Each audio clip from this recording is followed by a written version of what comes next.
Attention, attention. En français, on ne dit pas « je suis beaucoup fatigué ». Non, non, non, je suis beaucoup fatigué, ce n'est pas correct. On va dire plutôt « je suis très fatigué ».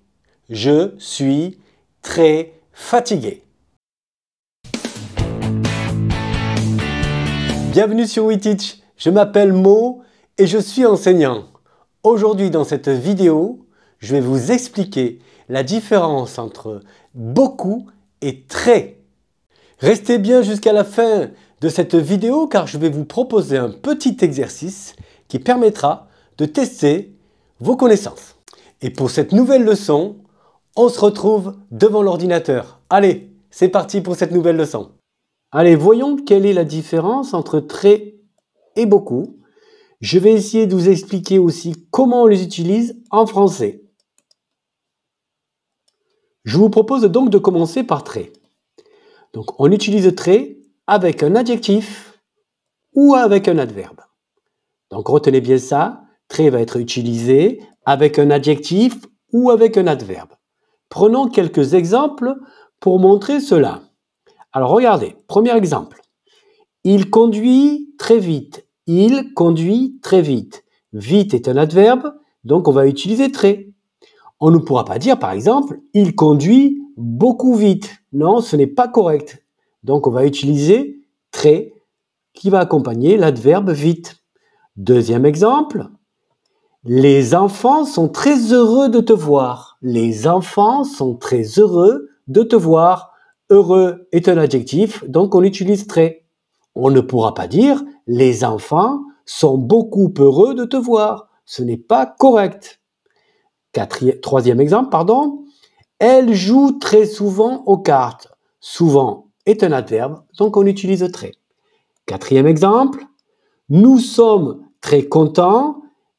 Content est un adjectif, donc on utilise très. De la même manière, là, on ne pourrait pas dire nous sommes beaucoup contents. Ce n'est pas correct, donc on utilise très. Content est un adjectif. Très va être utilisé aussi avec des expressions. Avec quelques expressions, regardez comme celle-ci, avoir faim, avoir soif, avoir froid, avoir chaud, des expressions comme avoir envie, avoir peur, avoir mal, avoir sommeil, etc. On en connaît d'autres. Donc prenons un exemple. On va utiliser très dans ces expressions. Les enfants ont très envie de jouer. Les enfants ont très envie de jouer. Donc là, on va aussi utiliser très pour l'expression avoir envie. Pour l'expression avoir peur, regardez, c'est l'exemple suivant.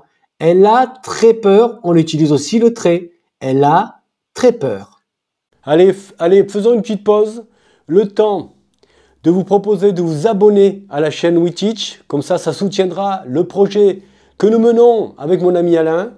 Actionnez la petite cloche, très important. Actionnez la petite cloche. Comme ça, vous serez tenu au courant des nouveautés de la chaîne. Et si vous avez apprécié cette vidéo, cette nouvelle vidéo devant l'ordinateur, mettez un petit pouce. Comme ça encouragera encore plus notre travail. Allez, on continue cette leçon. Allez, voyons maintenant beaucoup. Beaucoup va être utilisé avec un nom ou avec un verbe. Donc, beaucoup est utilisé avec un nom ou avec un verbe. Prenons quelques exemples pour montrer cela. Alors, premier exemple, Jean a beaucoup d'amis. Amis, hop, c'est le nom. Jean a beaucoup d'amis. Beaucoup sera souvent suivi de la préposition de, souvent utilisé en disant beaucoup de. Prenons un deuxième exemple. Hop, le deuxième, elle a l'habitude de beaucoup lire. Lire est le verbe, donc là, beaucoup est utilisé avec un verbe. Troisième exemple, hier, j'ai beaucoup travaillé. Donc là, vous voyez beaucoup, pour un temps composé, là on est au passé composé, beaucoup va se trouver entre l'auxiliaire et le participe passé. Très important ça.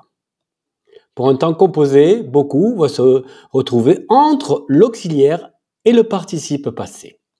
Dernier exemple, Marie fait beaucoup de sport.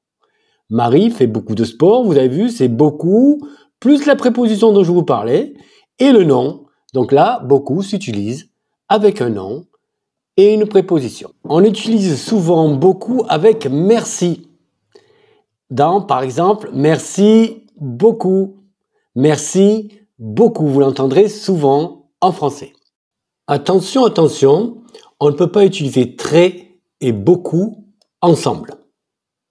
Très beaucoup ensemble, on ne peut pas les utiliser. Regardez dans le premier exemple. J'aime très beaucoup ce film. J'aime très beaucoup ce film. On ne peut pas le dire.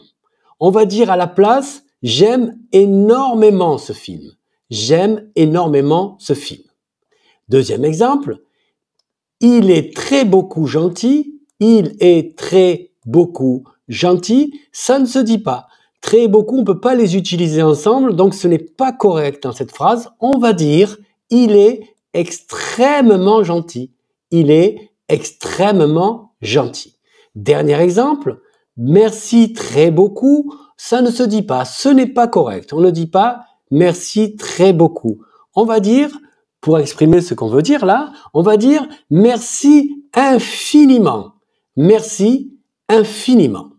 Allez, attention une dernière fois. Attention une dernière fois, on ne peut pas utiliser très avec des adjectifs avec un degré d'intensité élevé. Ces adjectifs comme délicieux, magnifique, superbe, fantastique, fabuleux, etc. Il y en a d'autres. On ne peut pas utiliser très avec ces adjectifs. Prenons l'exemple que je vous propose. Cette maison est très magnifique.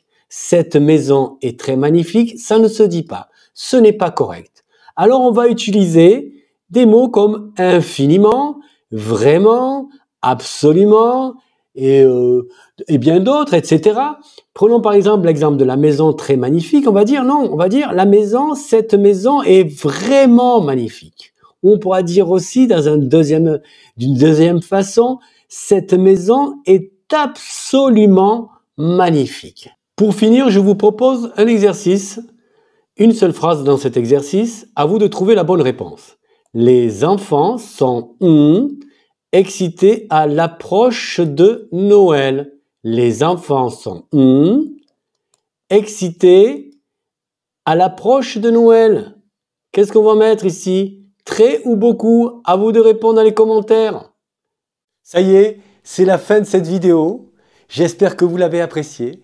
J'espère que vous avez maintenant compris comment utiliser beaucoup et très dans une phrase en français. N'oubliez pas de répondre au petit exercice que je vous ai proposé et je vous dis merci, mille merci et à bientôt sur WeTeach.